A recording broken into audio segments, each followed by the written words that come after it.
औरत का जिस्म इख्तियार करते ही उसने मुझे रोक कर कहा, बाहर मत जाना। और मेरे दिल पर एक खौफ सा तारी हो गया। इंसानी चीख की भयानक आवाज ने मेरी आसाब को हिलाकर रख दिया। ऊपर से एक मुर्दा और जिंदा होकर मर्तबान से निकल कर मेरे सामने आन खड़ी हुई। मैंने बोलना चाहा, लेकिन खौफ के मारे मेरा हल्क खुश्क हो गया और अब भीख वक्त कई इंसानों की चीखों की आवाज़ें बुलंद होने लगी थी और ये आवाज़ें ऐसे लग रहा था जैसे हमारी कोठी की तरफ बढ़ रही हैं। मेरे पास शीश नागन का मोहरा था और जिसके तिलस्म का मुकाबला पुजारी रघु का कोई मंत्र नहीं कर सकता था। चुनाचा मैंने उसी वक्त फैसला कर लिया कि सबसे पहले उस बद करदार पुजारी रघु का काम तमाम करके उससे हमेशा हमेशा के लिए छुटकारा हासिल करना चाहिए। मुझे मालूम था कि पुजारी रघु की बदरू अब माउस की रात को शहर से बाहर वाले शमशान घाट की यात्रा करने आती है।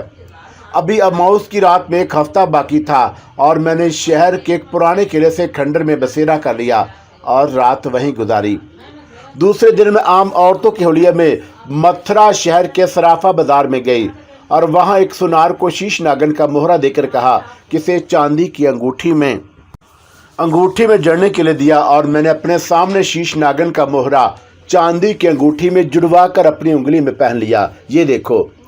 रोहिणी ने हाथ आगे करके मुझे अपनी उंगली दिखाई और उसकी उंगली में चांदी की अंगूठी थी और जिसमें अनार के दाने के बराबर स्याह मोहरा जुड़ा हुआ था और कहने लगी, इसकी ताकत से तुम वाकिफ नहीं और इसकी ताकत का कोई तोड़ तो कोई बड़े से बड़ा असीब ही नहीं कर सकता। और मैंने पूछा, फिर क्या हुआ? क्या तुम्हारा और रघु की बदरू का मुकाबला हुआ? तुम सुनो तो सही। और मैंने एक हफ्ता मथुरा शहर के पुराने खंडर में गुजारने का फैसला कर लिया क्योंकि पुजारी रघु की बदरू को एक हफ्ते के बाद अब माउस की रात को उस खंडर के करीब शमशान घाट की यात्रा को आना था और अब माउस की रात आने में 2 ही दिन बाकी थे। मुझे यक तुम्हारा ख्याल आ गया और फिर जब मैंने तुम्हारे हालात मालूम किए तो मुझे पता चला कि इस वक्त तुम्हें मेरी अशद ज़रूरत है और तब मैंने यहाँ तुम्हारे पास हवालात में पहुँच गई रोहिणी, और तुमने अच्छा किया कि चली आई, वरना पुलिस वाले ना जाने मेरा क्या हशर करते। अब आगे का क्या प्रोग्राम है? रोहिणी ने मेरा हाथ थाम लिया और बोली, अभी पुजारी रघु की बदरू से निजात हासिल करने का मरहला बाकी है और अब ये बदरू मेरा मुकाबला नहीं कर सकती क्योंकि मेरे पास शीश नागन का मोहरा मौजूद है। पुजारी रघु को जहन्नम वासिल करने के बाद हम दोनों बेफिक्र और आज़ाद होकर एक दूसरे के साथ ज़िंदगी बसर कर सकेंगे। मैं रोहिणी के इस ख्याल से मुतफक नहीं था क्योंकि बहरहाल रोहिणी थी एक किस्म की बदरू और वो इंसान नहीं थी और मैं एक भटकती रूह के साथ ज़िंदगी बसर नहीं कर सकता था। मगर अभी मुझे रोहिणी की ज़रूरत थी क्योंकि एक और असीब नतालिया की सूरत में मेरे पीछे लगा हुआ था और मुझे उससे भी निजात हासिल करना थी। जबकि खुद रोहिणी का कहना था कि असीब जो होता है वो बदरू से ज़्यादा ताकतवर और ज़्यादा ख़तरनाक होता है। अगरचे उसने ये भी कहा था कि शीश नागन का मोहरा उसके पास है और जिसके पास ये मोहरा हो कोई खतरनाक और ताकतवर से ताकतवर असीब भी उसके करीब नहीं फटकता। लेकिन ये मोहरा रोहिणी की अंगूठी में जड़ा हुआ था और अंगूठी रोहिणी की उंगली में थी। अगर मैं ये अंगूठी किसी तरीके से उसे ले भी लेता तो नतालिया के असीब का खतरा मेरे सर पर हर वक्त तलवार की तरह लटकता रहता। अगर किसी वक्त अंगूठी पहनी मुझे याद नहीं रहती तो नतालिया का असीब वो अंगूठी गायब करके मुझे दोबारा अपने कब्जे में कर सकता था। ये अंदेशा मुझे इसलिए था कि मेरा दिल कहता था कि नतालिया उस लड़की का असीब है जिसको रोहिणी ने शमशान घाट की कोठरी के मटके से आज़ाद किया था और जिसने मुझे पसंद कर लिया था। उसकी तस्दीक सिर्फ रोहिणी ही कर सकती थी। चुनाचा मैंने रोहिणी से कहा, मैं भी रघु की बदरू की मौत से बड़ा खुश होऊंगा और रोहिणी फिर हम हंसी खुशी एक दूसरे के साथ ज़िंदगी गुजार सकेंगे। लेकिन अभी हमारा एक और दुश्मन भी बाकी है और मुझे उसका फिक्र लगा हुआ है। रोहिणी ने हैरान होकर पूछा, वो कौन सा दुश्मन? शमशान घाट की असीबी लड़की और उस असीबी लड़की का असीब जिसको तुमने गलती से मटके का ढक्कन सर कर आज़ाद कर दिया था और जो मुझे पसंद करने लगी है और वो ये कभी बर्दाश्त नहीं करेगी कि मैं किसी दूसरी औरत के साथ ज़िंदगी बसर करूं।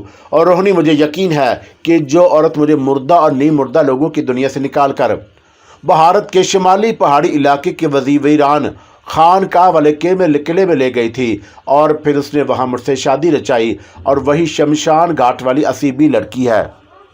शायद तुम्हें मेरे इन हालात के इल्म नहीं, और अब मैं तुम्हें अपनी दास्तान सुनाता हूँ और तुमसे जुदा होने के बाद मुझ पर क्या गुजरी। फिर मैंने रोहिणी को उस गैबी लड़की का सारा किस्सा सुना दिया और जिसने मुझे मुर्दा और नीम मुर्दा दुनिया से निकाला था और फिर मुझसे ज़बरदस्ती शादी कर ली और जिसका नाम नतालिया था और जिससे भाग कर मैं पुलिस की कैद में आ गया था। रोहिणी खामोशी से मेरी दास्तान सुनती रही और जब मैंने अपनी बप्ता ख़त्म की तो उसने कहा, तुम्हारा अंदाज़ा बिल्कुल सही है शेरवान, वो लड़की शमशान घाट की असीबी लड़की है और वह तुम्हें नतालिया के इंसानी रूप में मिली और उसने तुमसे ब्याह रचा लिया क्योंकि वह तुम्हें पसंद करती थी। अगर ये सच है तो मैं पहले से ज़्यादा मुश्किल में फंस गया हूँ, क्योंकि बकौल तुम्हारे असीब जो होता है वो बादरूद से ज़्यादा ताकतवर और ख़तरनाक होता है। ये असीबी लड़की तो मुझे कभी नहीं छोड़ेगी और मुझे बड़ी आसानी से तलाश करके अपने कब्ज़े में कर लेगी। रोहिणी भी फिर कुछ फिक्रमंद होगी और कहने लगी, इसका फौरी तौर पर एक इलाज है। वो क्या? वो ये कि शीश नागन के मोहरे वाली अंगूठी तुम अपनी उंगली में पहन लो और फिर वो असीबी लड़की नतालिया तुम्हारा कुछ नहीं बिगाड़ सकेगी। लेकिन इस तरह तुम खतरे में होगी और रघु पुजारू की बदरू उस असीबी लड़की को तुम्हें नुकसान पहुंचाने की कोशिश करेगी और तुम शीश नागन की अंगूठी के बगैर उनका मुकाबला नहीं कर सकोगी। मैं उनसे किसी न किसी तरह अपना बचाव कर लूँगी और मैं रूह ही तो हूँ, गायब हो सकती हूँ और कोई मंत्र फूंक कर असीबी लड़की को थोड़ी देर के लिए अपने से दूर रख सकती हूँ। लेकिन तुम इंसान हो और तुम्हारे पास कोई तिलस्मी ताकत नहीं।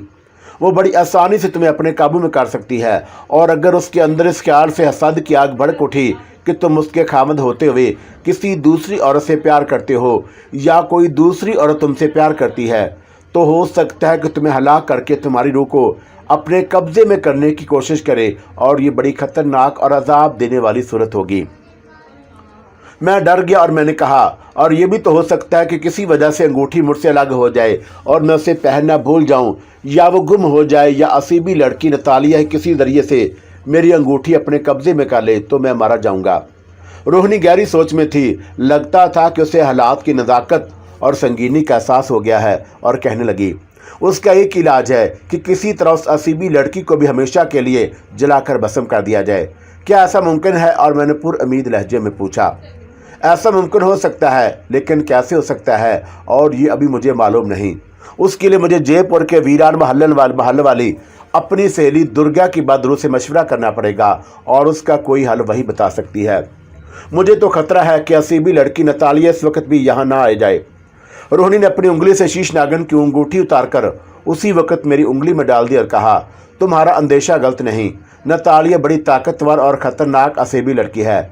असीबी लड़की अगर किसी से नफरत करे तो उसे फ़ौरन हलाक कर डालती है और अगर किसी से मोहब्बत करे तो वह आदमी किसी दूसरी औरत से प्यार करने लगे तो वो उस आदमी को भी जिंदा नहीं छोड़ती। और इसलिए कहते हैं कि इन जिन भूतों, बदरूहों और असीबों की दोस्ती और दुश्मनी दोनों चीज़ें खतरनाक होती हैं। इंसान को इन दोनों चीज़ों से बचना चाहिए और अल्लाह के दिखाए हुए रास्ते पर चलकर सादा और कनात की ज़िंदगी बसर करनी चाहिए। लेकिन मैं तो अब अपनी हमाकत से तुम्हें मर्तबान से आज़ाद करके इस मुसीबत में फंस चुका हूँ और अब तुम्हें ही किसी तरह मुझे इस मुसीबत से निजात दिलानी होगी। रोहिणी ने मेरा हाथ थाम कर मुझे तसल्ली दी और प्यार भरे लहजे में कहा, शेरवान, तुम मेरी ज़िंदगी हो, मेरी मोहब्बत हो और तुम्हारी खातर मैं बड़े से बड़ा ख़तरा मोल ले सकती हूँ। आग के शोलों में कूद सकती हूँ, उसकी तुम फिक्र ना करो और कोई ना कोई रास्ता ज़रूर निकल आएगा। और अभी शीश नागन की मोहरे वाली अंगूठी तुम्हारे पास है और असीबी लड़की नतालिया तुम्हारा कुछ नहीं बिगाड़ सकती। रोहिणी, तुम एक बदरू या भटकी हुई रूह हो और क्या तुम ये पता नहीं लगा सकती कि असीबी लड़की नतालिया इस वक्त कहाँ है और मेरे फरार हो जाने के बाद वो मुझे पकड़ने के लिए क्या कुछ कर रही है। मैं तुम्हें पहले भी बता चुकी हूँ कि एक बदरू होती है, एक असीब होता है और यूँ समझ लो कि असीब बदरूहों की बदरू होती है और बदरू से 1000 गुना ज़्यादा ताकतवर और ख़तरनाक। उसकी दुनिया बदरूहों की दुनिया से बिल्कुल अलग थलग और ज़मीन के नीचे पाताल की गहराइयों में होती है।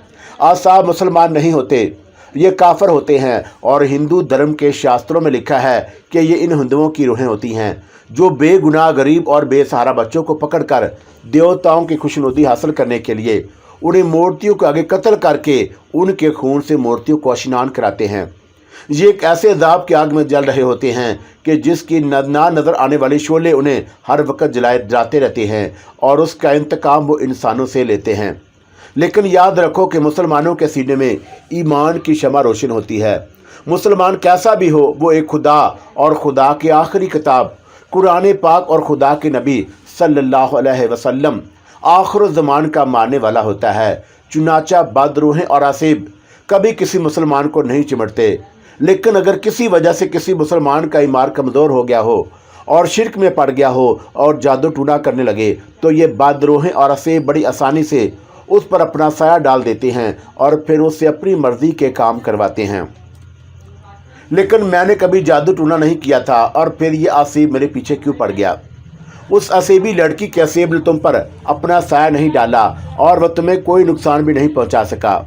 उसकी एक वजह यह है कि तुम मुसलमान हो, और दूसरी वजह यह है कि असेबी लड़की तुम्हें पसंद करने लगी, और बस तुमसे ये गलती हो गई कि तुमने किला रोहतगढ़ के महल में रात को मेरे कत्ल होने का मंजर देखा, और फिर ये भी देखा कि मेरा कातिल रघु ने मेरी रूह को मर्तबान में बंद कर दिया, तो तुमने हमारे मामलात में दखल अंदाजी करके मेरी रूह को मर्तबान खोलकर आज़ाद कर दिया।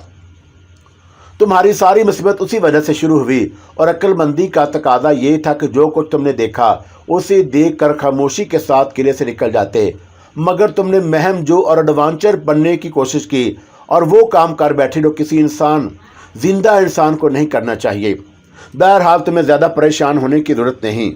मैं एक न एक दिन तुमसे मोहब्बत करने वाली लड़की नतालिया के आसेब से भी छुटकारा दिला दूंगी, और बस उसके लिए मुझे जयपुर के वीरान महल में जाकर दुर्गा की बहादुर से मशवरा करना होगा, क्योंकि वही मुझे कोई रास्ता दिखा सकती है।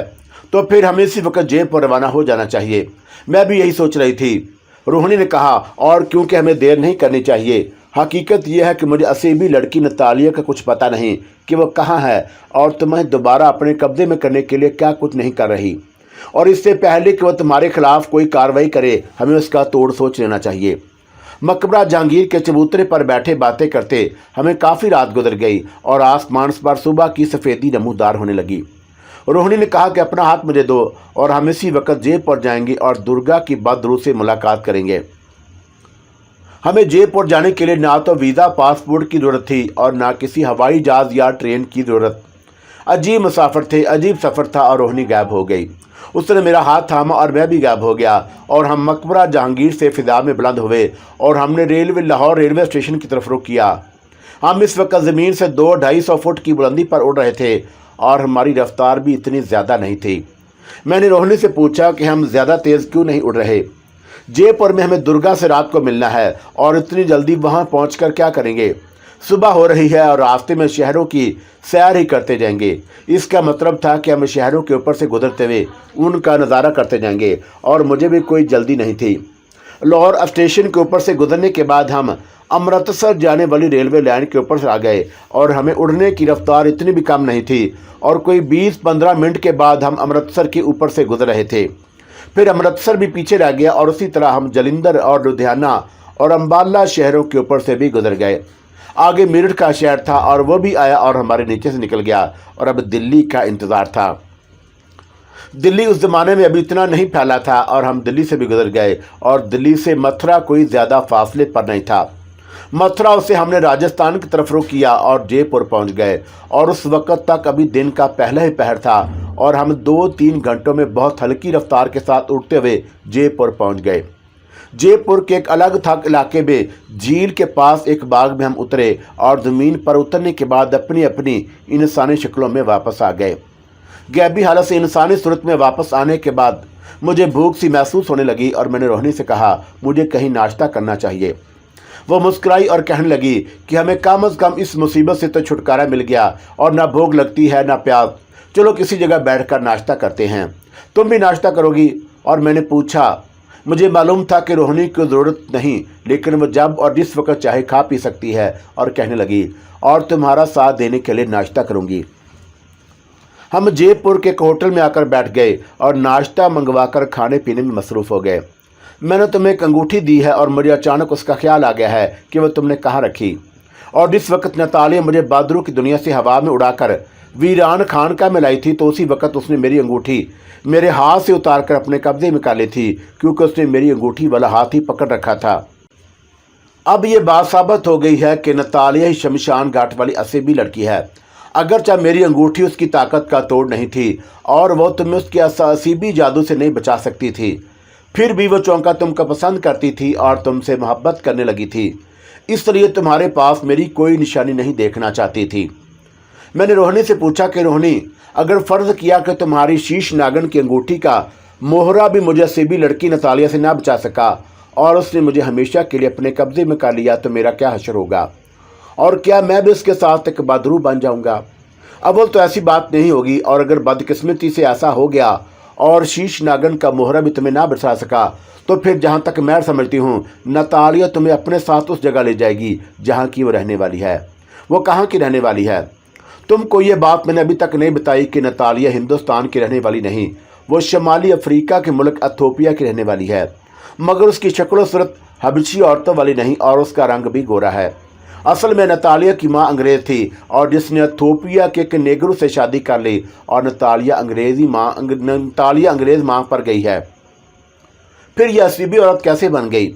मेरे इस सवाल पर रोहिणी कहने लगी कि ये मैं तुम्हें नहीं बता सकती, और नतालिया की माँ बाप जब 10-15 साल के थे तो मर गए थे और नतालिया को उसके बाप के कबीले वाले उठाकर अपने साथ ले गए।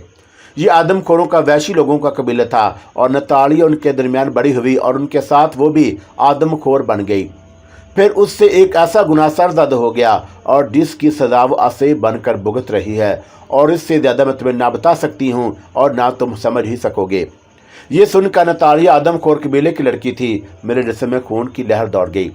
इसका मतलब था कि नतालिया आदमखोर थी और वह किसी वक्त मुझे भी हड़प कर सकती थी, और मैं इससे और ज़्यादा डरने लगा। और मैंने रोहिणी से कहा, लेकिन वो तो मेरे साथ बड़ी मोहब्बत का सलूक करती रही है, तुम अपनी फ़िक्र ना करो, और वह तुमसे मोहब्बत करती है, इसलिए तुम्हें कुछ नहीं कहेगी। लेकिन उसके बावजूद वो एक नॉर्मल औरत नहीं, वो एक असीबी लड़की है और आदमखोर रह चुकी है और किसी भी वक्त कुछ भी कर सकती है। फिर तो मुझे हर हालत में उससे छुटकारा हासिल करना होगा। और मैंने खौफजदा लहजे में कहा। रोहिणी ने मेरा हाथ पर अपने हाथ की हल्की सी थपकी देते हुए कहा, और मैं तुम्हें उसके पास नहीं रहने दूंगी, मैं उसे ख़त्म करके ही छोड़ूंगी। और आखिर तुम भी तो मेरे महबूब शहजादे शेरवान की तस्वीर हो, और मैं तो तुम्हें अपना महबूब शहजादा शेरवान ही समझती हूँ। तुम्हारे लिए तो मैं अपनी जान भी कुर्बान कर सकती हूँ। और मैंने हंसकर कहा, तुम तो पहले ही मरी हुई हो और तुम अपनी जान कहाँ से कुर्बान करोगी? रोहिणी ने संजीदा लहजे में कहा, और मैंने तुम्हें पहले भी कहा था कि हम भटकती रूहों और बदरूहों की भी मौत होती है और हमें भी मौत आ जाती है, मगर ये बड़ी गहरी रात की बातें हैं, तुम उन्हें नहीं समझ पाओगे। नाश्ता ख़त्म हुआ तो वेटर बिल ले आया और मेरे पास तो कुछ भी नहीं था, और नतालिया ने मुझे 2000 रुपये दिए थे। वो तलाशी के बाद पुलिस ने अपने कब्जे में कर लिए थे, मगर रोहिणी के होते हुए मुझे पैसों की कोई परेशानी नहीं हो सकती थी। और रोहिणी ने उसी तरह अपने पर्स में हाथ डाला और 100 रुपये का इंडियन करेंसी का बिल्कुल नया नोट निकाल कर वेटर को दिया। ये बिल्कुल नया नोट था। और क्या ये इंडियन टेक्सटाइल से आया है? रोहिणी ने मुस्कुराते हुए कहा, मुझे नहीं मालूम यह कहाँ से आता है, बस मुझे ज़रूरत होती है तो पैसे अपने आप आ जाते हैं। चलो शहर की सैर करते हैं। दोपहर तक हम शहर की सैर करते रहे और फिर दोपहर का खाना भी उसी होटल में बैठकर खाया, और उसके बाद जयपुर के एक तारीखी बाग में आकर बैठ गए। अभी आधी रात होने में बहुत वक्त था, और उस वक्त अचानक मुझे अपने बचपन के दोस्त बम्बई वाले जमशेद का ख्याल आ गया। उससे मिले एक अरसा हो गया था, और मैंने रोहिणी से कहा, रोहिणी, मेरे अपने एक दोस्त से मिलने की बहुत जी चाह रहा है और अभी हमारे पास वक्त भी बहुत है, क्यों ना मैं उससे मिल लूँ? उसने पूछा, और क्या तुम उससे ज़रूर मिलना चाहते हो? वो मेरा एक ही दोस्त है और मैं एक अरसे से उसे नहीं मिला, मगर वो यहाँ से बड़ी दूर बम्बई में रहता है। फासले मेरे लिए कोई अहमियत नहीं रखते। अगर तुम्हारी यही ख्वाहिश है तो चलो उसे जाकर मिल लेते हैं। और ये कहकर रोहिणी देखते ही देखते गायब हो गई, और उसने मेरा हाथ पकड़ा तो मैं भी गायब हो गया। और उसके बाद हम हवा में परवाज़ कर रहे थे। मैंने महसूस किया कि हमारी रफ्तार किसी जेट हवाई जहाज से भी दुगनी थी, और हम बड़ी ऊंचाई पर उड़ रहे थे, और नीचे मुझे धुंध के सिवा कुछ नज़र नहीं आ रहा था। मेरा ख्याल है कि हमें परवाज़ करते हुए आधा घंटा ही गुजरा होगा कि रोहिणी ने कहा, बम्बई आ रहा है। उसके साथ ही हम बुलंदी से नीचे उतरने लगे, और कुछ ही देर के बाद मुझे नीचे बम्बई की नवाही आबादियाँ नज़र आने लगीं। रोहिणी ने पूछा कि तुम्हारा दोस्त बम्बई में कहाँ रहता है, और मैंने उसे वो जगह बताई। वह बोली, मैं समझ गई, और मैं बम्बई शहर के तमाम इलाकों से वाकिफ़ हूँ। वो मुझे बम्बई के उस इलाके के लोकल स्टेशन से बाहर ले आई, और जहाँ जमशेद का ऑटो स्टोर और गैराज था, और हम एक अलग सी जगह देखकर दरख्तों के नीचे उतर आए और ज़मीन पर उतरने के फ़ौरन बाद रोहिणी कहने लगी कि तुम अपने दोस्त से क्या कहोगे कि मैं कौन हूँ। मैंने कहा कि तुम ही बता दो कि मैं उसे क्या कहूँ। रोहिणी ने मुस्कुराते हुए कहा कि तुम कह देना कि मैं तुम्हारी बीवी हूँ, और क्या तुम ये कहना पसंद नहीं करोगे। मैंने कहा कि क्यों नहीं पसंद करूँगा, और मैं उसे यही बताऊँगा कि तुम मेरी बीवी हो और तुम्हारा नाम सुल्ताना है। उसमें कोई झूठ थोड़ी है। और रोहिणी ने मुस्कुराते हुए कहा, और हमने बम्बई के लोकल स्टेशन से टैक्सी ली और जमशेद के गैराज पर आ गए। मैंने देखा कि जमशेद इस वक्त एक कुर्सी पर बैठा अपने एक मिस्त्री को कुछ हदायत दे रहा था, और उसने टैक्सी में से मुझे उतरते देखा तो फ़ौरन उठा और आते ही मुझे गले लगा लिया। फिरोज़, तुम अचानक कैसे आ गए मेरे दोस्त, और कोई चिट्ठी वगैरह भी नहीं लिखी। मैंने रोहिणी का उसे तारफ़ कराते हुए कहा, और इससे मिलो, ये है सुल्ताना मेरी बीवी। और बस अचानक ही प्रोग्राम बन गया और हम वीज़ा लगवाकर पाकिस्तान से तुम्हारे पास आ गए। जमशेद ने रोहिणी को सलाम किया और कहा, भाभी, आपसे मिलकर बड़ी खुशी हुई। अच्छा हुआ कि मेरे दोस्त का भी घर आबाद हो गया और वह हमें ऊपर ले गया और हमारी बड़ी खातिर मदारत की। कहने लगा कि कितने दिनों का वीज़ा लेकर आए हो। मैंने कहा कि 10-15 दिन तो ठहरेंगे ही।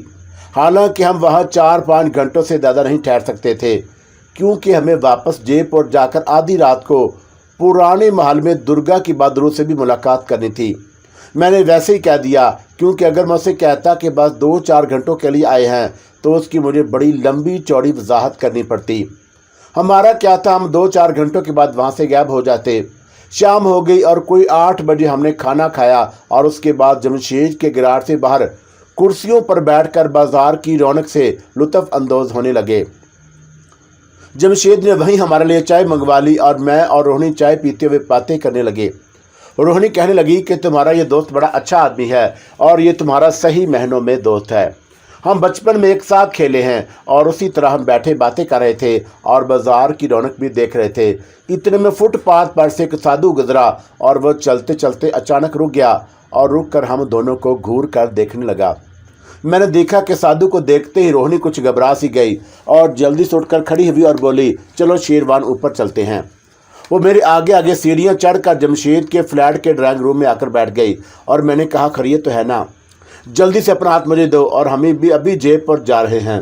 मैं कुछ समझ ना सका और मैंने अपना हाथ रोहिणी को पकड़वा दिया और मेरे हाथ पकड़ते ही हम दोनों गायब हो गए और कमरे की पिछली खिड़की से निकलकर हवा में प्रवास करने लगे।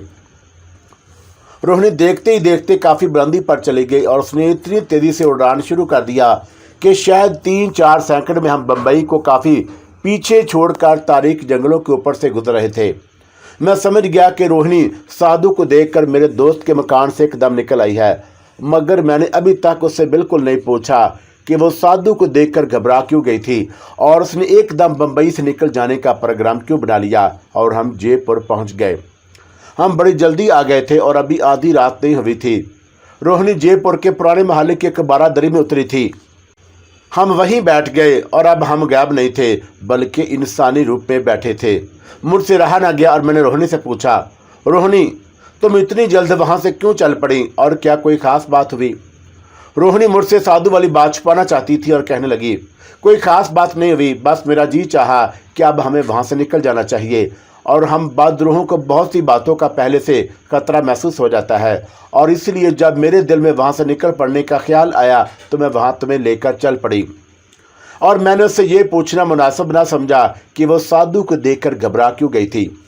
हम आधी रात तक कदीम महल की बारादरी में बैठे बातें करते रहे और जब रोहिणी को महसूस हुआ कि आधी रात हो गई है तो वो मुझे लेकर नीचे वीरान के महल में उस तय खाने में आ गई जहां आधी रात के बाद दुर्गा की बहादुर नमूदार होती थी। उस वक़्त मैं और रोहिणी दोनों आम इंसानी शक्ल सूरत में थे और रोहिणी ने मुझे पीछे एक सतून के पास बिठा दिया और कहने लगी, ख्वा कुछ हो जाए तुम इस जगह से मत हिलना। और जहां उसने कहा था मैं वहां बैठ गया और तय खाने में अंधेरा था। मैं जब गायब होता था तो अंधेरे में भी देख लेता था, लेकिन इंसानी शक्ल में ज़ाहिर होती मेरे अंदर ये सलाहियत ख़त्म हो जाती और मैं आम इंसानों की तरह अंधेरे में नहीं देख सकता था। लेकिन मैं अंधेरों में इतना भटकता रहा था कि अब इंसानी शक्ल में भी मेरी आंखें अब वीरान किलों और तहखानों के अंधेरों की आदी हो गई थी और उन अंधेरों में भी मुझे कुछ न कुछ नज़र आ जाता था। रोहिणी उस जगह एक सतून के पास खड़ी हो गई थी जहां दुर्गा की बहादुर नमूदार होती थी। और जब ठीक आधी रात गुजर गई तो उसी तरह अंधेरी किरणों में से रोने की दर्दनाक आवाज़ें आना शुरू हो गईं और फिर ये आवाज़ें गुम हो गई और एक रोशनी से होकर बुझ गई। और फिर उस दीवार को मैं तक रहा था जिसके अंधेरे में से दुर्गा की बहादुर नमूदार हुआ करती थी। और इतना में दुर्गा की बहादुर आ गई। उसने अपनी सहेली रोहिणी को देख लिया और उसने अपने असेबी आवाज़ में पूछा, रोहिणी कहो कैसे आना हुआ? और तुम्हें देखकर मुझे खुशी हुई है कि तुम अपने दुश्मन रघु के कैसे फरार होने में कामयाब हो गई हो दुर्गा। और मुझे इस बात को तुमसे कोई गिला नहीं कि तुम मेरी मदद नहीं कर सकी। दुर्गा बहादुर ने कहा, और तुम्हारा पति देव शेरवान मेरे पास आया था मगर मैंने उसे साफ बता दिया था कि मैं मजबूर हूँ। रोहिणी तुमको मालूम हो गया होगा कि पुजारी के पास शीश नागनी के महामंत्री का खुफिया मंत्र है और जिसकी ताकत का मैं मुकाबला नहीं कर सकती। दुर्गा तुम मेरी प्यारी सहेली हो और मुझे तुमसे गिला पैदा हो ही नहीं सकता। लेकिन अब मैं अपने दुश्मन रघु का सिर्फ मुकाबला ही नहीं कर सकती बल्कि उसका काम तमाम भी कर सकती हूँ। और दुर्गा बहादुर ने हैरान होकर पूछा, ये तुम कैसे कह सकती हो? अगर हमारे दुश्मन रघु के पास शीश नागन के महामंत्री का खुफिया मंत्र है तो मेरे पास शीश नागन का मोहरा और जिसकी ताकत का पुजारी रघु के पास कोई तोड़ नहीं। और दुर्गा की बहादुर ने ताज्जुब से पूछा, क्या तुम सच कह रही हो रोहिणी? और क्या वाकई तुम्हारे पास शीश नागन का मोहरा है? रोहिणी ने कहा, और मैं तुम्हें दिखा सकती हूँ। रोहिणी ने मेरी तरफ मुँह करके कहा, शेरवान मोहरे वाली अंगूठी मुझे दे दो। मैंने उंगली में से अंगूठी उतारी और उसे रोहिणी को दे दिया और नजरें झुकाए जाए अपनी वापस जगह पर आकर बैठ गया। रोहिणी ने आगे बढ़कर दुर्गा की बहादुर को अंगूठी दिखाई और दुर्गा की बहादुर अंगूठी को टिकटिकी बांधे देख रही थी। और फिर उसने कहा, रोहिणी तुम बड़ी खुशकिस्मत हो कि तुम्हें शीश नागन का नायाब मोहरा मिल गया है, मगर ये तुम्हें कहाँ से मिला? बस मेरे खुदा ने मेरी मदद की और मुझे यह मोहरा मिल गया। दुर्गा बहादुर ने अंगूठी रोहिणी को वापस देते हुए कहा, मगर तुमने ये मोहरा शेरवान को क्यों दे रखा है? और वो एक आम कमज़ोर इंसान है और उससे ये मोहरा कोई भी छीन कर ले जा सकता है। शेरवान को उसकी ज़रूरत है और उसे क्यों ज़रूरत है, और यही बताने के लिए मैं उसे अपने साथ तुम्हारे महल में लाई हूँ। दुर्गा की बहादुर खामोश थी और वो रोहिणी को तक रही थी और उसने पूछा कि क्या ये इंसान फिर किसी मुश्किल में फंस गया? दुर्गा तुम अच्छी तरह जानती हो कि आज से 300 साल पहले मेरी शादी सूबेदार शहजादा शेरवान से हो गई थी और मैंने शादी के बाद इस्लाम कबूल कर लिया था। मगर पुजारी रघु ने मेरे इस्लाम कबूल करने का मुझसे ये बदला लिया और उसने मुझे कत्ल करवाकर मेरी रूह को अपनी तिलस्मी ताकत से कैद में डाल दिया। लेकिन इस शख्स ने जो इस वक्त मेरे करीब बैठा है और जिसको मैं शेरवान ही समझती हूँ, मुझे आज़ाद कर दिया, मगर खुद मेरी वजह से एक ना ख़त्म होने वाली मुसीबत में फंस गया। दुर्गा की बहादुर ने कहा, लेकिन ये तुम्हारे पति देव शेरवान का दूसरा जन्म नहीं। रोहिणी ने कहा, मैं जानती हूँ कि मुसलमानों का कोई दूसरा जन्म नहीं होता और ये मेरे खावंद का दूसरा जन्म नहीं, सिर्फ उसकी शक्ल और सूरत मेरे मरहूम खावंद से बेहद मिलती जुलती है। उसकी शक्ल में मुझे मेरा खावंद मरने के बाद दोबारा मिल गया और यही वजह है कि मैं उसे खोना और अपने से जुदा नहीं करना चाहती। लेकिन ये एक और मुश्किल में फंस गया है जिसके बारे में तुझसे मशवरा करने आई हूँ। वो क्या मुश्किल है? और दुर्गा की बहादुर ने पूछा। रोहिणी ने असीबी लड़की की सारी दास्तान बयान कर दी कि किस तरह मथुरा के वीरान शहर वीरान शमशान घाट की कोठरी में उसकी गलती से एक लड़की का असीब आज़ाद हो गया और उसकी नज़र शेरवान पर पड़ी तो वह उस पर आशिक हो गई। और फिर किस तरह से नतालिया की शक्ल में मिली और उसके साथ उसकी मर्जी के खिलाफ शादी रचा ली। और फिर किस तरह शेरवान मौका पाकर उस असीबी लड़की नतालिया को छोड़कर फरार होने में कामयाब हो गया। और उसके बाद वो यानी रोहिणी भी रघु की कैद से आज़ाद होकर शेरवान यानी मुझसे आकर मिल गई। दुर्गा की बहादुर खामोशी से यह तिलस्म दास्तान सुनती रही और जब रोहिणी सारी बात बयान कर चुकी तो उसने रोहिणी से कहा, अब तुम क्या चाहती हो? वो असीबी लड़की नतालिया के रूप में शेरवान का पीछा कर रही है और तुम अच्छी तरह जानती हो कि आसेब बड़ी ज़बरदस्त ताकत रखता है और असेब किसी औरत का हो या मर्द का, उसकी ताकत का मुकाबला कोई जिन भूत या बहादुर नहीं कर सकती। मगर तुम्हारे पास शीश नागन का मोहरा है और जिसके पास ये मोहरा होता है कोई जिन भूत चुड़ैल बहादुर या असेब उसके करीब भी नहीं फटक सकता। और तुमने ये मोहरा अंगूठी में डालकर उसे भी दे दिया है और फिर तुम्हें शेरवान की क्यों फिक्र है? रोहिणी कहने लगी, मगर शेरवान कोई बहादुर नहीं, वो एक आम इंसान है, एक कमज़ोर इंसान और असेबी लड़की नतालिया उसके पीछे लग चुकी है और उसे दोबारा अपने कब्जे में करने के लिए उसका पीछा कर रही होगी। वो शेरवान के करीब तो नहीं आ सकेगी और उसे अगवा करके भी नहीं ले जा सकेगी, क्योंकि शेरवान के पास शीश नागिन का मोहरा होगा। लेकिन कुछ भी हो सकता है और शेरवान से खुद अंगूठी कहीं गिर सकती है और असेबी लड़की नतालिया अय्यारी से काम लेकर उसकी अंगूठी हासिल कर सकती है। असेबी लड़की नतालिया अय्यारी से काम लेकर, और फिर मैं हर वक्त शेरवान के पास रहकर मोहरे की हिफाजत नहीं कर सकती। और मैं शेरवान को लेकर तुम्हारे पास इसलिए आई हूँ कि मुझे कोई ऐसी तरकीब, कोई ऐसा मंत्र बताओ कि जिसकी मदद से मैं शेरवान को हमेशा हमेशा के वास्ते नतालिया की असेब से महफूज कर लूँ। दुर्गा की बहादुर ने कुछ देर खामोश रहने के बाद कहा, रोहिणी, मेरी कितनी ताकत है और तुम अच्छी तरह से जानती हो। असीबी लड़की नतालिया की ताकत का मैं भी मुकाबला नहीं कर सकती। ठीक है कि तुमने शेरवान को शीश नागिन के मोहरे वाली अंगूठी पहना दी है, लेकिन शेरवान कमज़ोर इंसान है और उसकी ज़रा सी गफलत से अगर किसी वक्त अंगूठी उससे अलग हो गई तो असीबी लड़की शेरवान पर झपटा मारकर चील की तरह दबोच कर ले जाएगी और तुम कुछ ना कर सकोगी।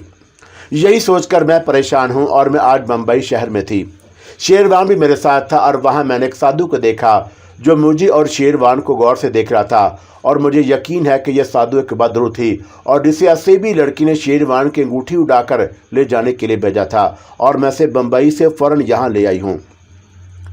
असेबी लड़की नतालिया ने शेरवान को दोबारा हासिल करने के लिए अपने मंसूबे पर अमल शुरू कर दिया है। अगर किसी वक्त मैं शेरवान से अलग हो गई और वो अकेला रह गया तो असेबी लड़की किसी बदरू को भेजकर या खुद किसी इंसान या औरत के रूप में आकर शेरवान को वर्गला कर उसे शीश नागिन के मोहरे वाली अंगूठी हासिल करने में कामयाब हो सकती है। अगर ऐसा हो गया तो मैं हमेशा हमेशा के लिए अपने शेरवान से जुदा हो जाऊंगी और शेरवान की ज़िंदगी की हिफाजत उसे और मुसीबत से निकालने का जो फ़र्ज मुझ पर लागू हो चुका है मैं वो भी अदा ना कर सकूंगी। दुर्गा बहादुर ने कहा कि तुमने सही अंदाज़ा लगाया है और वह साधु असेबी लड़की की भेजी हुई बहादुर ही थी और बहादुर असेब की गुलाम होती हैं और उनके हुक्म पर अमल करना अपना फ़र्ज समझती हैं। फिर मैं क्या करूं, मुझे कोई रास्ता दिखाओ, रोहिणी ने इंतहाई मायूसी के लहजे में कहा। और दुर्गा की बहादुर खामोश हो गई। मैं ये सारा भूत प्रेत का नाटक देख रहा था और उनकी सारी बातें सुन रहा था और दिल में दुआ मांग रहा था कि या अल्लाह पाक, मुझे तू ही इस मुसीबत से निकाल सकता है और कोई ऐसा सबब पैदा कर दो कि इस अजाब से मेरी जान छूटे और मैं दोबारा इंसानों की दुनिया में रहकर नॉर्मल इंसान की तरह ज़िंदगी बसर कर सकूं। दुर्गा की बहादुर कुछ देर खामोश रहने के बाद बोली, रोहिणी, तू मेरी बचपन की सहेली है, मैं तुझे परेशान नहीं देख सकती, मगर मैं भी मजबूर हूँ। सिर्फ एक सूरत हो सकती है। वो क्या? रोहिणी ने बेताबी से पूछा। जैसा कि तुम भी जान गई होगी कि उस असीबी लड़की का तल्लुक अफ्रीका के एक आदमखोर कबीले से था और जब यह जिंदा थी तो अपने आदमखोर कबीले के साथ अफ्रीका के एक जजीरे के जंगल में रहती थी। और ये लोग भूले भटके मुसाफिरों को पकड़ कर ले आते थे और उन्हें पहले तो खूब खिलाते पिलाते। जब वो बड़े सेहतमंद हो जाते तो उनको बांध कर गर्दन काट कर पहले उनका सारा खून पी जाते और फिर उनके जिस्मों के टुकड़े करके उन्हें आग में भून कर खा जाते। फिर ऐसा हुआ कि डर के मारे उस जजीरे में मुसाफिरों ने आना जाना छोड़ दिया और आदमखोर कबीले वाले जब भूखों मरने लगे तो उन्होंने एक दूसरे को खाना शुरू कर दिया। ये असीबी लड़की उन सब में बड़ी चालाक और अय्यार थी और वह जंगल में छुप गई और छुप कर रात को कबीले की झोंपड़े की तरफ आती और किसी न किसी बच्चे को पकड़ कर ले जाती और उसे खाकर अपने पेट की आग बुझाती। लेकिन आखिर एक रात वो खुद काबू में आ गई और वो रात के अंधेरे में कबीले के किसी बच्चे को उठाकर ले जाने के लिए झोंपड़ी के पास आई तो एक आदमखोर ने उसे देख लिया और वहीं छुरा मारकर उसका सर धड़ से अलग कर दिया। फिर कबीले वालों ने मिलकर उसका खून पिया और उसको भून कर खा गए और इस डर से कि इसकी बदरून से बदला लेने की कोशिश करेगी उन्होंने इस असीबी लड़की की खोपड़ी पर जादू टूना करके उसे एक दरख्त के नीचे ज़मीन खोद कर दफन कर दिया।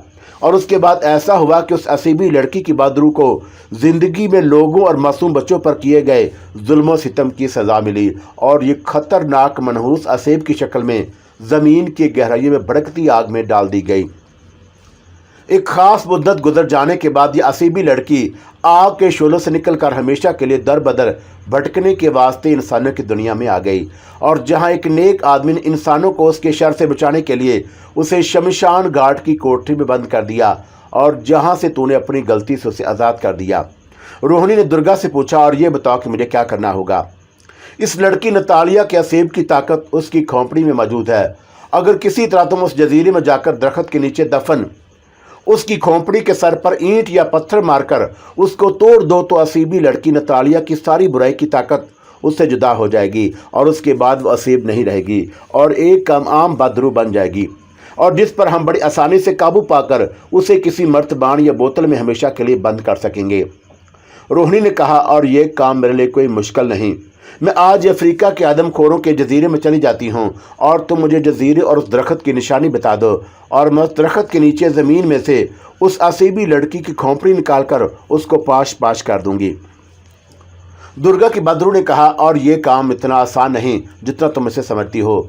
असीबी लड़की अपनी खोपड़ी से गाफिल नहीं और उसने उसकी हिफाजत के लिए एक बड़ी ताकतवर और ख़तरनाक बदरू को वहाँ पहरे पर लगा रखा है जो हर वक्त दरख्त में मौजूद होती है। और उसके अलावा जब तुम खोपड़ी वाले दरख्त के करीब पहुँचोगी तो असीबी लड़की नतालिया को भी खबर हो जाएगी और वो एक लम्हे में वहाँ पहुँच जाएगी और फिर तुम्हारी जान भी खतरे में होगी। हो सकता है कि वह तुम्हें छिपकली या कन खजूरा बनाकर किसी ऐसे गार में फेंक दे जहाँ सांप ही सांप हों और वह तुम्हें हड़प कर जाएं। रोहिणी कहने लगी, लेकिन मेरे पास शीश नागन के मोहरे वाली अंगूठी होगी और वह मेरा कुछ ना बिगाड़ सकेगी। और दुर्गा की बदरू ने हंसकर कहा, तुमने बड़ी बेवकूफ़ों वाली बात की है।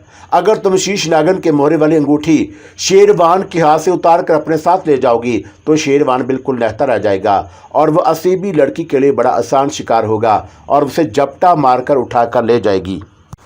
रोहिणी ने जवाब दिया, लेकिन मैं असीबी लड़की की खोपड़ी तोड़कर उसकी ताकत को तो ख़त्म कर दूंगी और फिर मैं वापस आकर अपने शेरवान को असीबी लड़की की कैसे बड़ी आसानी से आज़ाद करा लूँगी और वह मेरा कुछ न बिगाड़ सकेगी। दुर्गा की बदरू ने कहा, और असीबी लड़की तुम्हारे हाथ आएगी तो तुम शेरवान को उससे छीन सकोगी। ठीक है, उसकी असीबी ताकत ख़त्म हो जाएगी मगर वो असीब से एक बदरू बन चुकी होगी और बदरू की अपनी ताकत होती है।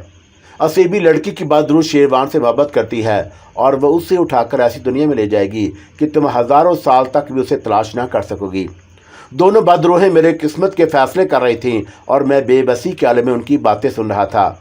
ये एक तरह से मुझे मेरे किसी गुनाह या मेरी किसी हमाकत की सज़ा मिल रही थी। रोहिणी परेशान हो गई और वह हर हालत में मुझे उस असीबी लड़की से बचाना चाहती थी। उसने दुर्गा की बदरू से पूछा, और फिर तुम ही बताओ मुझे क्या करना चाहिए। दुर्गा की बदरू ने एक लम्हे खामोश रहने के बाद कहा, एक ही तरीका हो सकता है और वह ये कि तुम शेरवान को अपने साथ ले जाओ और जिस वक्त तुम खोपड़ी वाले दरख्त के करीब पहुंचो तो मेरा अग्नि मंत्र पढ़कर फूंक देना। और तुम्हें मेरा अग्नि मंत्र याद है ना? हाँ, मुझे याद है। और उस अग्नि मंत्र के असर से दरख्त पर बैठी पहरा देती बदरू वहाँ से गायब हो जाएगी और उसके बाद तुम्हें बड़ी तेज़ी से और बड़ी जल्दी से अपना काम करना होगा। शीश नागन के मोहरे वाली अंगूठी के बगैर तुम असीबी लड़की की खोपड़ी को हाथ नहीं लगा सकोगी और अगर हाथ लगाओगी तो जलकर वहीं राख हो जाओगी। और इससे पहले कि असीबी लड़की को खबर हो तुम्हें बड़ी तेज़ी से ज़मीन के अंदर से खोपड़ी निकाल कर उसके 2 टुकड़े कर देने होंगे। और इस दौरान में अगर तुम्हारी बदकिस्मती से असीबी लड़की नतालिया का आसिफ वहाँ पहुँच गया तो फिर तुम्हारी और शेरवान दोनों की खैर नहीं। और वो ना सिर्फ शेरवान को गायब करके अपने कब्जे में कर लेगी बल्कि तुम्हें भी जो ज्वालामुखी मंत्र फूंक कर खोलते हुए लावे की तरह पिघलाकर हमेशा के लिए ख़त्म कर देगी। लेकिन मेरी उंगली में तो शीश नागन की अंगूठी होगी और फिर वह मुझ पर कैसे हमला कर सकेगी। और दुर्गा की बदरू ने कहा, वो तुम्हारे करीब नहीं आएगी और वह तुम्हें हाथ भी नहीं लगा सकेगी लेकिन तुम पर अपना ज्वालामुखी मंत्र फूंक सकेगी। और ये मंत्र ज्वालामुखी का खौलता हुआ लावा है बल्कि खौलते हुए लावे से भी ज़्यादा आतशनाक है और तुम 1 सेकंड से भी कम अरसे में पिघल कर बह जाओगी। रोहिणी बुत बनी दुर्गा बदरू की बातें सुन रही थी और दुर्गा की बदरू ने कहा, रोहिणी, ये तुम्हारी चालाकी, अय्यारी और तुम्हारी बदरू वाली बदी की ताकत का इम्तहान है। तुमने खोपड़ी वाले दरख्त के पास पहुंचकर मेरा अग्नि मंत्र फूंक कर पहरे देने वाली बदरू को गायब कर देने के बाद बदरूहों वाली हैरत अंगेज फुर्ती और बरक रफ्तारी से काम लिया और खोपड़ी को ज़मीन के नीचे से निकालकर उसे पत्थर मारकर पाश पाश कर दिया तो समझ लो। और फिर अगर असीबी लड़की का असीब वहाँ आ भी गया तो तुम्हारा कुछ नहीं बिगाड़ सकेगा क्योंकि तुम उसके फ़ौरन बाद शेरवान को लेकर वहाँ से गायब हो चुकी होगी। और ये काम तुम्हें 1 लम्हे के 1000वें हिस्से के अंदर अंदर करना होगा। और क्या तुम ऐसा कर सकोगी? रोहिणी ने कहा कि मैं अपने शेरवान के लिए सब कुछ कर सकती हूँ। और दुर्गा की बदरू ने से जवाब में कहा, तो फिर तुम अपनी मुहिम में ज़रूर कामयाब हो जाओगी। और अब मैं तुम्हें बताती हूँ कि वह जजीरा कहाँ है और जजीरे में वो दरख्त कहाँ है जिसके साए में असेबी लड़की नतालिया की खोपड़ी दफन है। अपनी आंखें बंद करो। और रोहिणी ने आंखें बंद कर ली और दुर्गा की बदरू ने भी आंखें बंद कर ली। उसके बाद शायद उन दोनों में कोई वायरलेस सिस्टम कायम हो गया था और जिसके ज़रिए दुर्गा की बदरू खोपड़ी वाले दरख्त और उस आदमखोर जजीरे का हदूद रबा और नक्शा रोहिणी के जहन में नक्श कर रही थी। और ये काम 1 सेकंड में हो गया। दुर्गा ने आंखें खोलकर कहा, और आंखें खोलकर मेरी तरफ देखो।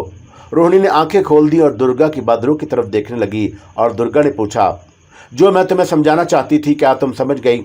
मुझे तुम्हारी सारी समझ आ गई है कि आदमखोर जजीरा अफ्रीका के किस मुल्क के पास वाक़या है और उस जजीरे में खोपड़ी वाला दरख्त कहाँ है।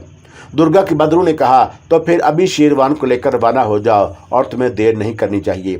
असेबी लड़की नतालिया कासेब किसी भी वक्त तुम पर हमला कर सकता है। और रोहिणी ने दुर्गा की बदरू का शुक्रिया अदा किया तो दुर्गा की बदरू गायब हो गई। रोहिणी मेरे पास आकर कहने लगी, शेरवान, अब तुम्हें बताने की ज़रूरत नहीं कि हमें कहाँ जाना है और क्या करना है, और तुमने सब कुछ सुन लिया है। और मैंने कहा कि मैंने इतना कुछ सुन लिया है कि कुछ और सुनने की गुंजाइश नहीं रही।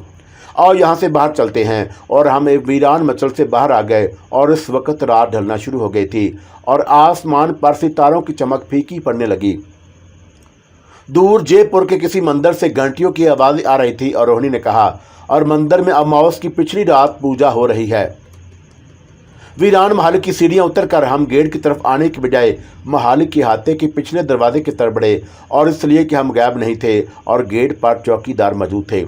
मुझे यह तजर्बा हुआ था कि रोहिणी सिर्फ उसी वक्त गायब होती थी जब उसके सिवा कोई चारा ना हो, और वह खवा मुखवा कभी गायब नहीं होती और हम पिछले दरवाजे से गुजर सकते थे क्योंकि इस वक्त वहाँ कोई नहीं था। चुनाचा हम महल के हाथे से बाहर आ गए। रोहिणी मुझे साथ लेकर महल के दूर एक बाग में आ गई और रात के पिछला पैर था। बाग सुनसान पड़ा था। हम एक जगह बैठ गए और रोहिणी ने मेरा हाथ अपने हाथ में ले लिया और कहने लगी, शेरवान, मेरी और दुर्गा की जो बातें हुई हैं वो तुमने भी सुनी हैं और तुम्हें ज़रूर तशवीश हुई होगी। मैं तुम्हें सिर्फ ये कहना चाहती हूँ कि तुम्हें फ़िक्रमंद होने की ज़रूरत नहीं। मुझ पर भरोसा रखो और मैं किसी हालत में अभी तुम्हें कोई नुकसान नहीं पहुँचने दूँगी। और मैंने कहा कि रोहिणी, मुझे तुम पर नहीं बल्कि अपने अल्लाह पर भरोसा है कि वो मेरे गुनाह माफ़ कर देगा और मुझे इस अज़ियत से ज़रूर बाहर निकाल लेगा।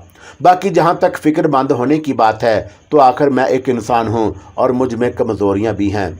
मुझे तशवीश ज़रूर है क्योंकि जिस मुहिम पर हम जा रहे हैं ये कम अज़ कम मेरी ज़िंदगी और मौत की मुहिम है, लेकिन मेरा ईमान है कि ज़िंदगी और मौत सिर्फ अल्लाह के हाथ में है।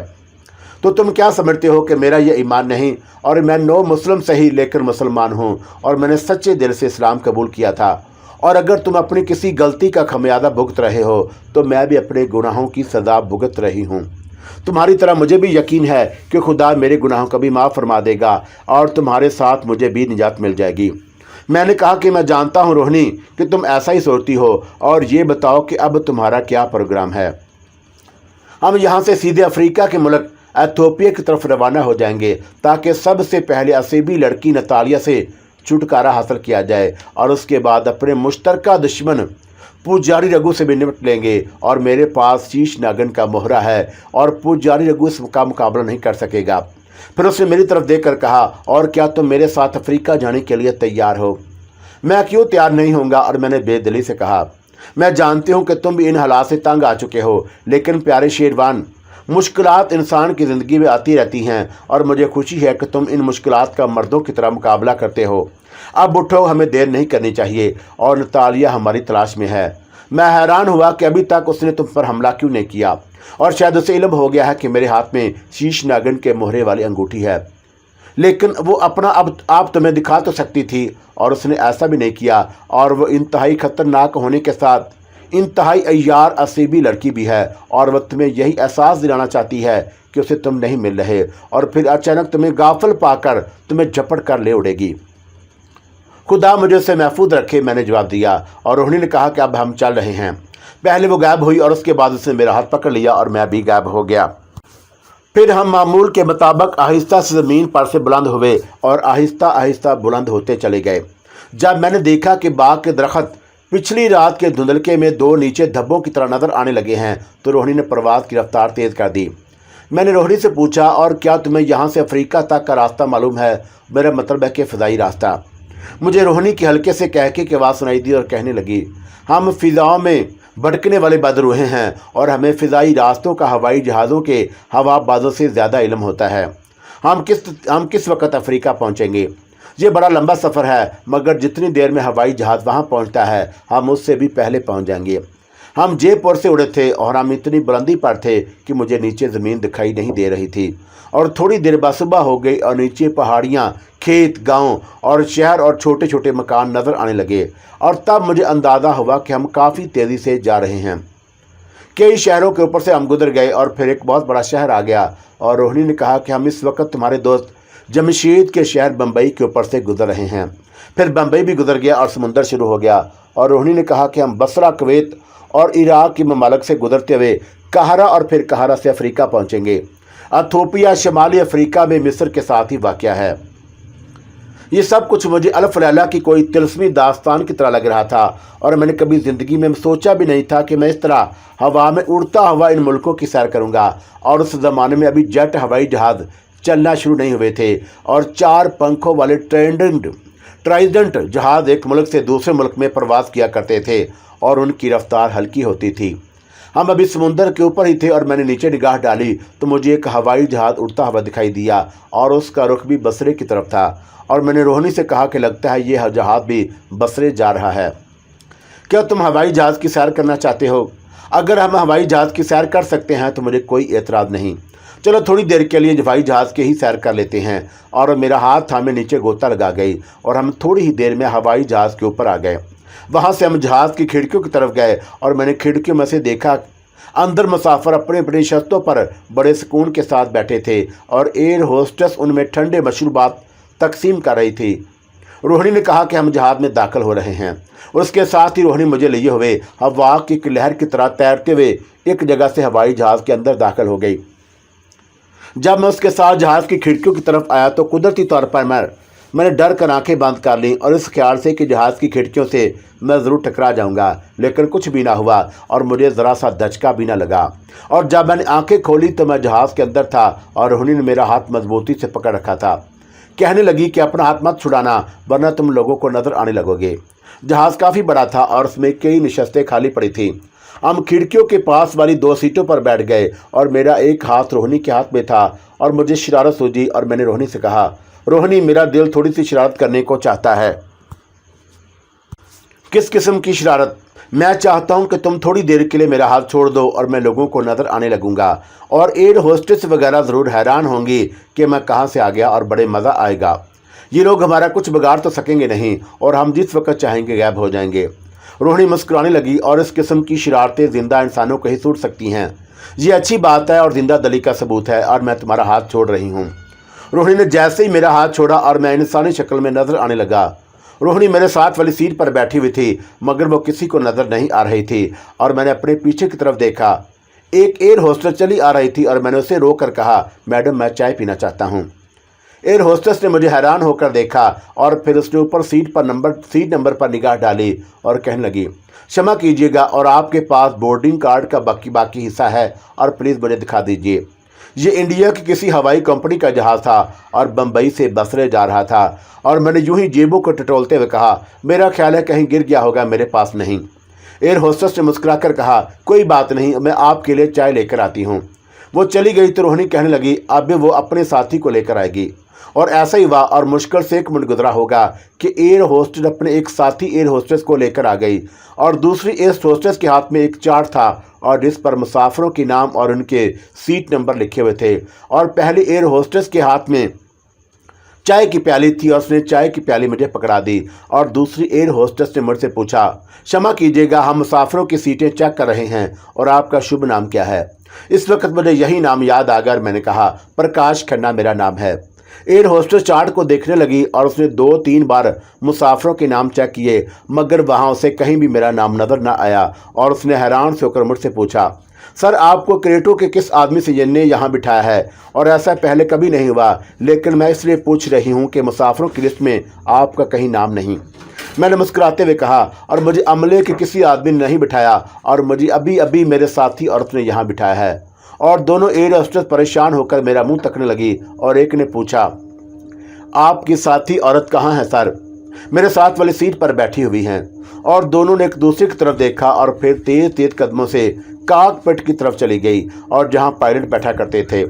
थोड़ी देर बाद वे पायलट को लेकर हमारे पास आ गई और बड़ी मज़ेदार सिचुएशन पैदा हो गई थी और मैं उससे लुत्फ़ अंदोज़ हो रहा था और उससे मेरी बोरियत काफ़ी हद तक दूर होने लगी थी। पायलट ने मुस्कुराते हुए मुझसे हाथ मिलाया और बड़े अखलाक से पूछा, सर आप कहाँ से जहाज़ में सवार हुए थे? मैंने चाय की प्याली एयर होस्टेस को पकड़ाते हुए कहा, आपको यकीन नहीं आएगा लेकिन यह हकीकत है कि मैं और मेरी साथी औरत हम दोनों 5 मिनट पहले जहाज़ में सवार हुए हैं। पायलट ने कहा कि माफ़ कीजिएगा सर, परवाज़ करते हुए जहाज़ में तो कोई भी सवार नहीं हो सकता। और मैंने मुस्कुराते हुए कहा, और कोई दाखिल हो या ना हो मगर हम दाखिल हो सकते हैं। पायलट ने ऐसी नज़रों से मुझे देखा जैसे वो मुझे पागल ख्याल कर रहा हो और उसने पूछा कि आपकी साथी औरत कहाँ है? मेरे साथ वाली सीट पर बैठी हुई हैं। और आपकी साथ वाली सीट तो खाली नहीं है और मेरी साथी औरत सीट पर बाकायदा बैठी हुई है और मैं उसे देख रहा हूँ मगर आप नहीं देख सकते। और फिर मैंने उन्हें और ज़्यादा परेशान देखने की खातिर रोहिणी से कहा, रोहिणी तुम मेरे साथ बैठी हुई हो ना? और रोहिणी ने औरत की आवाज़ में कहा, हाँ और मैं तुम्हारे साथ बैठी हुई हूँ। एक गैबी औरत की आवाज़ सुनकर पायलट और दोनों एयर होस्टेस के चेहरों पर रंग उड़ गया और मैंने रोहिणी से कहा, इनको यकीन नहीं आता। रोहिणी ने जवाब दिया, अभी यकीन आ जाएगा। और उसके साथ ही रोहिणी भी गैबी हालत से इन इंसानी शक्ल में वापस आ गई और खाली सीट पर एक औरत को गैब से अचानक नमूदार होते देखकर उन लोगों की आंखें खुली की खुली रह गईं। और ऊपर से रोहिणी ने एक और शरारत की। उसने कहा, और क्या तुम लोगों ने कभी कोई जिन भूत देखा है? अगर नहीं देखा तो मुझे देख ले, मैं जिन भूत हूँ। और उसके साथ ही दोनों एयर होस्टेस बेहोश होकर गिर पड़ी और पायलट डर कर पीछे हट गया। दूसरे मुसाफिर भी अजीब नज़रों से हम दोनों को देखने लगे और कुछ मुसाफिरों ने हमारी बातें सुन ली थी। रोहिणी फौरन गायब हो गई और कहने लगी, इससे ज़्यादा शरारत ठीक नहीं। उसने मेरा हाथ पकड़ लिया और मैं भी गायब हो गया, लेकिन हम जहाज में ही बैठे रहे। पायलट ने हमें गायब होते देखा तो वो भी डर कर कॉकपिट की तरफ भाग गया और दूसरी एयर होस्टेस आ गई और बेहोश एयर होस्टेस को होश में लाने लगी। और जब उन्हें होश आ गया तो एक ने पूछा, यहाँ 2 भूत बैठे थे और उस जहाज में भूत घुस आए हैं। और वो दोबारा बेहोश हो गई। रोहिणी ने कहा कि बस इतना खेल ही काफ़ी है, अब हमें निकल जाना चाहिए। और हम फिजा में तैरते हुए जहाज़ से बाहर निकल आए और बुलंद होकर जहाज़ से काफ़ी ऊपर आने के बाद उड़ते हुए जहाज़ से आगे निकल गए। अब हमारी मंजिल शुमाली अफ्रीका का मुल्क इथियोपिया था और सूरज गुरूब हो चुका था। जब हम इथियोपिया के पहाड़ी सिलसिले के आसमान पर पहुंचे, रोहिणी ने कहा कि हम अपनी मंजिल पर आ गए हैं और वो जंगल यहाँ से किस तरफ है जहाँ हमें जाना है। जब मैं वहाँ पहुँचूंगी तो तुम्हें बता दूंगी। और नीचे रात का अंधेरा गहरा हो रहा था और कहीं पहाड़ी सिलसिला था और कहीं रेतला मैदान। एक दरिया भी हमने देखा और हम शहरी आबादियों से काफ़ी आगे निकल आए थे और अब जंगलात शुरू हो गए। एक जगह आकर रोहिणी की उड़ने की रफ्तार बहुत मध्यम हो गई और फिर उसने एक तरफ गोता लगाया और बड़ी तेज़ी से आगे निकल गई और मैं उसके साथ ही प्रवास कर रहा था। चौंका मैं गैबी हालत में था, इसलिए मुझे अंधेरे में भी सब कुछ दिखाई दे रहा था और हमारे नीचे उस वक्त समुंदर था। रोहिणी ने कहा कि वो जजीरा आने वाला है जिसके जंगल में हमें उतरना है और जब तक मैं ना कहूँ बिल्कुल मत बोलना। मैं खामोश रहा और अब हम बहुत मध्यम रफ्तार के साथ उड़ रहे थे और रोहिणी उड़ते उड़ते किसी वक्त मुझसे कोई बात कर लेती मगर मुझे बोलने की इजाज़त ना थी। नीचे समुद्र में एक बहुत वसी और अरीज जजीरा नज़र आने लगा और रोहिणी अब सरगोशी में बात करती थी। कहने लगी, असेबी लड़की की खोपड़ी वाला जजीरा आ गया है, बिल्कुल खामोश रहना। और एक मकाम पर आकर हमारी उड़ने की रफ्तार इतनी हल्की हो गई और मुझे एहसास होने लगा कि हम रात की तारीकी में फिजा में लटके हुए हैं और रोहिणी मुझे लेकर जजीरे के कोने में आहिस्ता आहिस्ता नीचे आ रही थी और जहां हम उतरे वहां जंगली झाड़ियों से ढके हुए टेले थे और रोहिणी मुझे लेकर एक टेले के छोटे से गार में आ गई। उसने मुझे अपने सामने बिठा लिया और सरगोशी में कहने लगी, शेरवान हम खोपड़ी वाले दरख्त से ज़्यादा दूर नहीं। हो सकता है कि असेबी लड़की नतालिया के असेब को हमारी आने की इतला मिल चुकी हो। अगर ऐसा हो गया तो फिर वो किसी भी लम्हे वहाँ नमूदार हो सकती है। और मैंने बड़ी धीमी सरगोशी में कहा, मेरे पास शीश नागिन की अंगूठी है, वो तुम्हें कोई नुकसान नहीं पहुंचा सकेगी, लेकिन अगर मैं उसके सामने आ गई तो वह अपना ज्वालामुखी मंत्र फूंक कर मुझे हलाक कर सकती है। और मेरी अंगूठी तुम पहन लो। अभी नहीं, अभी ये अंगूठी तुम ही पहने रहो और मैं ऐन वक्त पर तुमसे शीश नागन वाली अंगूठी लूँगी। और तुम्हारे पास अंगूठी ना हुई तो मुझे डर है कि नतालिया का सेब तुम्हें उठा कर ले जाएगा और उस वक्त मुझे 2 महाजों पर जंग करनी होगी। एक तो तुम्हें असीब से बचाना है और दूसरा असीबी लड़की की खोपड़ी पाश पाश करनी होगी। फिर वो कहने लगी कि तुम इस जगह छुप कर बैठे रहो और मैं दरख्त की निशानदही करती हूँ जिसके नीचे असीबी लड़की नतालिया की खोपड़ी दफन है। और मैंने कहा कि अपना ख्याल रखना। और मेरे इस फिक्रे पर रोहिणी ने मुझे पलट कर देखा और बोली, और ये जानकर मेरा हौसला बुलंद हो गया है कि तुम्हें मेरी फिक्र है। मैंने आगे से कोई जवाब ना दिया और रोहिणी गायब हो गई। और उस वक्त मैं गायब नहीं था और ज़ाहरी हालत में था और टेले के गार में अंधेरे में एक तरफ सिमट कर बैठा हुआ था और जंगल में हर तरफ अंधेरा था और सन्नाटा छाया हुआ था। अचानक उस सन्नाटे को चीरते हुए एक चीख की आवाज़ से जंगल की खामोश गूंज उठी और मैं अपनी जगह पर कांप सा गया। उसके बाद फिर सन्नाटा छा गया और थोड़ी देर के बाद रोहिणी गार में दाखिल हुई और वह गायबी हालत में थी और कुछ घबराई हुई भी थी। आते ही कहने लगी, तुम ठीक हो ना? और मैंने कहा, यह चीख की आवाज़ कैसी थी? और मैंने उस बहादुरी को ख़त्म कर दिया है और जो खोपड़ी वाले दरख्त पर बैठी असीबी लड़की की खोपड़ी की हिफाजत कर रही थी। अब हमें देर नहीं करनी चाहिए, मेरे साथ आओ। और मैं उठकर उसके साथ हो गया और रोहिणी खुद भी गायब थी और उसने मुझे भी गायब करवा दिया। हम ज़मीन पर चल नहीं रहे थे बल्कि ज़मीन से कोई 7 फुट की बुलंदी पर हवा में बड़ी आहिस्ता आहिस्ता, जिस तरह फिल्मों में दिखाया जाता है, स्लो मोशन में तैर रहे थे। और दरख्तों और झाड़ियों में गहरा अंधेरा था मगर हमें धुंधला धुंधला सा सब कुछ दिखाई दे रहा था। फिजा में तैरते तैरते रोहिणी ने मेरे बिल्कुल करीब आकर एक दरख्त की तरफ इशारा किया और ये एक बहुत बड़ा घना दरख्त था। रोहिणी ने जुबान से कुछ ना कहा और मैं समझ गया कि यही वो दरख्त है जिसके नीचे असीबी लड़की नतालिया की खोपड़ी दफन है। और जब ये दरख्त कोई 15-20 फुट दूर रह गया तो हम एक जगह घनी झाड़ियों में उतर गए और वहीं दुबक कर बैठ गए। अब हम बिल्कुल ज़मीन के साथ लगकर स्लो मोशन से भी कम रफ्तार के साथ आगे को जा रहे थे। और जब दरख्त 3-4 कदमों के फासले पर रह गया तो रोहिणी ने अपने साथ मुझे भी रोक दिया और उसने ज़ुबान से कोई लफ्ज़ निकाले बगैर मेरे हाथ को अपने दूसरे हाथ से टटोला और मेरी उंगली से शीश नागिन के मोहरे वाली अंगूठी उतारने लगी। मेरी उंगली में पड़ी पड़ी अंगूठी सख्त हो गई थी और उंगली निकल नहीं रही थी और हम आपस में बात नहीं कर सकते थे। और रोहिणी अंगूठी मेरी उंगली से उतारने की जद्दोजहद कर रही थी और अंगूठी अपनी जगह से बिल्कुल नहीं हिल रही थी। एन उसी वक्त अचानक हमारे सरों के ऊपर से हैबतनाक गूंज के साथ कोई चीज़ आगे को निकल गई और जैसे कोई हवाई जहाज हमारे सरों के करीब से होकर गुजर गया हो। रोहिणी ने मेरा हाथ छोड़ दिया और उसके साथ ही जंगल दहशतनाक चीखों की आवाज़ से गूंज उठा। रोहिणी मुझे लेकर एक ऐसे जानब ऊपर को प्रवास कर गई जैसे कोई रॉकेट छोड़ गया हो और एक सेकंड के अंदर अंदर हम खुदा जाने कहां से कहां पहुंच गए। दहशतनाक आवाज़ें अब भी हमारे साथ साथ थी और रोहिणी ने घबराई हुई आवाज़ में कहा, शेरवान निकल जाओ निकल जाओ। और उसने मुझे पूरी ताकत से एक जन्म धक्का दिया और मेरा हाथ रोहिणी के हाथ से छूट गया और मैं अकेला अपने आप रात की तारीक फिजा में बड़ी तेज़ी से उड़ने लगा। और खुदा जाने ये रोहिणी के धकेलने का असर था कि मैं फिजा में बस्ती के गोली की रफ्तार से उड़ता चला जा रहा था और मेरे चारों तरफ जैसे कोई शायद शां शां की आवाज़ के झपटे मारे थी और मेरी रफ्तार इतनी तेज़ थी मुझे लगता था कि जैसे मैं फिजा में तहलील होकर हवा के झोंके में तब्दील हो गया हूँ।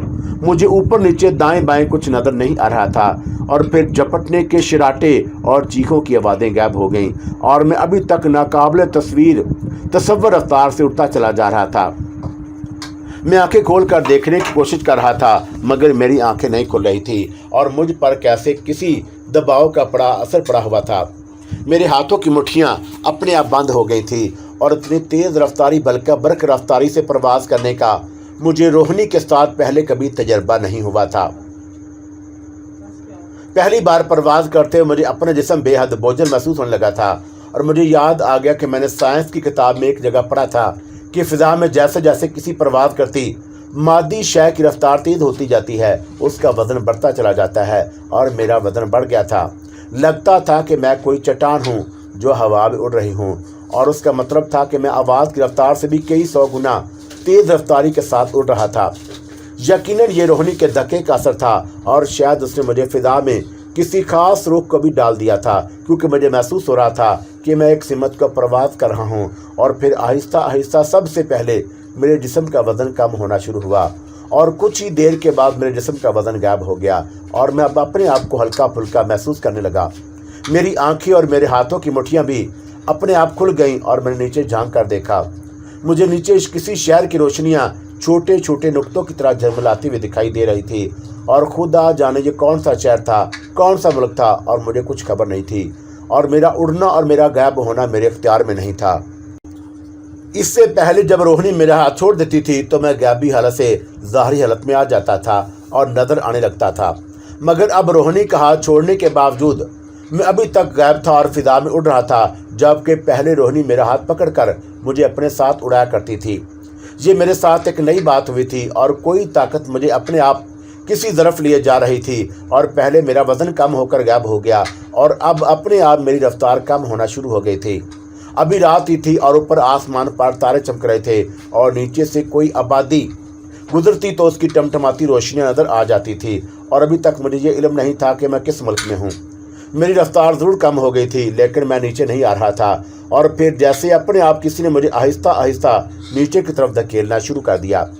एक जगह पर आकर मैं बिल्कुल सीधा होकर उड़ने लगा और उस वक़्त मेरे नीचे अंधेरे में पहाड़ों के धुंधले धुंधले खाके दिखाई दे रहे थे और फिर ये पहाड़ पीछे रह गए और दूर से शहर की रोशनियाँ करीब आने लगीं। मैं अपने आप नीचे होता गया और ज़मीन से कोई 100-150 फुट की बुलंदी पर आकर मैं एक बार फिर सीधी परवाज़ करने लगा। मैं शहर की रोशनियों के ऊपर से गुजर रहा था और अभी तक मैंने इस शहर को बिल्कुल नहीं पहचाना। मुझे एहसास हो रहा था कि जो गैबी कुव्वत मुझे उड़ाए लिए जा रही है वो मुझे इसी शहर में किसी जगह उतारना चाहती है और मेरी रफ्तार कभी आहिस्ता हो जाती कभी तेज़ और मेरी कैफियत बिल्कुल ऐसी थी जैसे कोई हवाई जहाज़ लैंड करने वाला हो। और मैं दरख्तों के एक झुंड के ऊपर से गुजर गया और सामने एक किला नुमा महल दिखाई दिया और जिसकी 4 दीवारी के हाथे में बिजली के बल्ब रोशन थे और मैंने फ़ौरन उसे पहचान लिया। ये वही कदीम महल था जहाँ आधी रात को रोहिणी की सहेली दुर्गा की बदरू आया करती थी और इसका मतलब था कि मैं रातों रात बर्क रफ्तारी से परवाज़ करता हुआ अफ्रीका के मुल्क से उड़कर भारत के शहर जयपुर पहुंच गया था और ये काम रोहिणी की तिलस्मी ताकत ने अंजाम दिया था।